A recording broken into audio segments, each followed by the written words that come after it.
Joseph Vijay எனும் நான்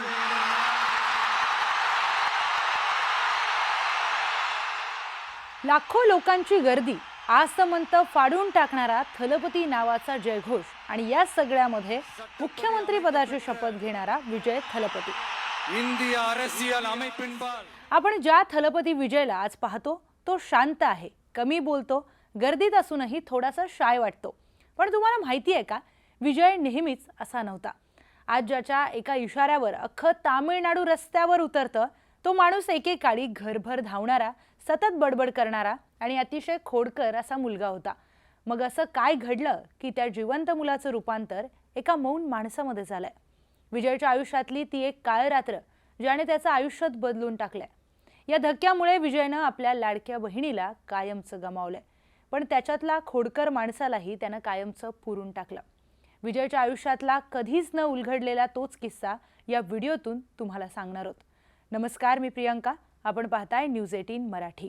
विजयचे वडील आणि प्रसिद्ध दिग्दर्शक S.A. चंद्रशेखर यांनी त्यांच्या अनेक मुलाखतींमध्ये एका वेगळ्याच विजयची गोष्ट सांगितली आहे।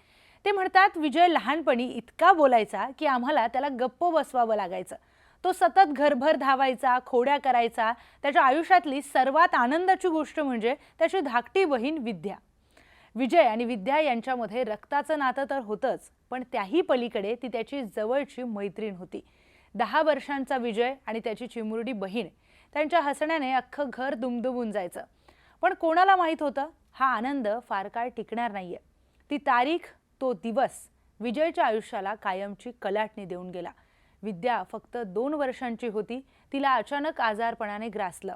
10 वर्षांचा विजय आपल्या डोळ्यांनी बघत होता की त्याची लाडकी बहीण मृत्यूशी झुंज देतीये आणि अचानक ती निघून गेली। विद्या या जगातून निघून गेली आणि त्या एका धक्क्यानं विजयच्या आयुष्यातली ती बडबड कायमची संपली।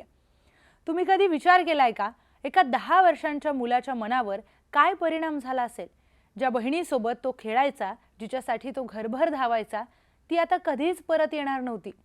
घरातली ती भयानक शांतता, आई वडिलांचं ते न सावरणारं दुःख, हे सगळं या लहानग्या विजयच्या काळजात इतकं खोलवर रुतलं की त्याने स्वतःलाच कुलूप लावून घेतलं। लोक म्हणतात की काही माणसं मोठ्याने रडून आपलं दुःख हलकं करतात, पण विजयने तसं केलं नाही। तो रडला नाही, तो फक्त शांत झाला। त्या घटनेनंतर विजय पूर्णपणे बदलून गेला। जो मुलगा सतत बोलायचा तो आता लोकांशी नजरेला नजर देऊन बोलायलाही घाबरू लागला। तो इंट्रोवर्ट झाला। आजही जेव्हा विजय मोठ्या स्टेजवर उभा राहतो तेव्हा तो आपल्या खाजगी आयुष्याबद्दल फार कमी बोलतो। त्याच्या या शांततेमागे तो 10 वर्षांचा मुलगा आहे जो आजही त्या धक्क्यातून सावरला नाहीये। ती भीती, ती हतबलता आजही त्याच्या डोळ्यांमध्ये कुठेतरी लपलेली दिसते। ही फक्त शायनेस नाही, तर हे एका जुन्या जखमेचं मौन आहे। विजयने इतकी वर्ष काम केलं, इतकं मोठं स्टारडम मिळवलं, करोडोंची संपत्ती कमावली, पण त्याने आपल्या बहिणीची आठवण कधीच पुसू दिली नाही। तुम्हाला माहिती आहे का, विजयच्या प्रोडक्शन हाऊसचं नाव काय? VV production. हे VV म्हणजे विजय विद्या। इतकी वर्ष उलटून गेली, पण आजही आपल्या प्रत्येक मोठ्या कामात तो आपल्या बहिणीचं नाव जोडतो।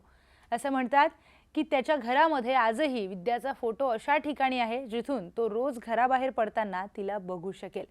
म्हणजे जगासाठी तो थलपती असेल, पण स्वतःसाठी तो अजूनही तो छोटा भाऊ आहे जो आपल्या बहिणीला मिस करतोय।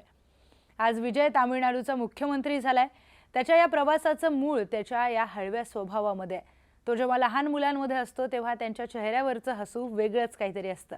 कदाचित त्या मुलांमध्ये तो आजही आपली विद्या शोधत असावा। ज्या माणसाने पडद्यावर हजारो गुंडांना धूळ सारली, तो सत्तेच्या मोठ्या लढाईत उतरला आणि जिंकला देखील। तो माणूस आजही एका लहान मुलीचा उल्लेख झाला की भावुक होतो। हीच विजयची खरी ताकद आहे, त्याचं इमोशनल असणं। आपण फक्त एखाद्याचं यश बघतो, त्याचं स्टारडम बघतो, पण त्या यशाच्या शिखरापर्यंत पोहोचण्यासाठी त्या माणसाने स्वतःच्या मनातील किती जखमा दाबून ठेवल्यात हे आपल्याला कळतच नाही। थलपती विजय लाखोंसमोर एक नेता, एक अभिनेता, एक सुपरस्टार म्हणून उभा असतो, पण त्या मास्कच्या मागे आजही आपल्या बहिणीला शोधणारा एक भाऊ आहे। विजयची ही गोष्ट आपल्याला एकच गोष्ट शिकवते की तुमची दुःख तुम्हाला संपवू शकतात किंवा तुम्हाला मजबूत बनवू शकतात। विजयने त्या दुःखांचं रूपांतर शक्तीमध्ये केलंय। विजयचा हा प्रवास ऐकून तुम्हाला काय वाटलं? आपल्या प्रतिक्रिया, आपल्या भावना कमेंटमध्ये आमच्यापर्यंत नक्की पोहोचवा।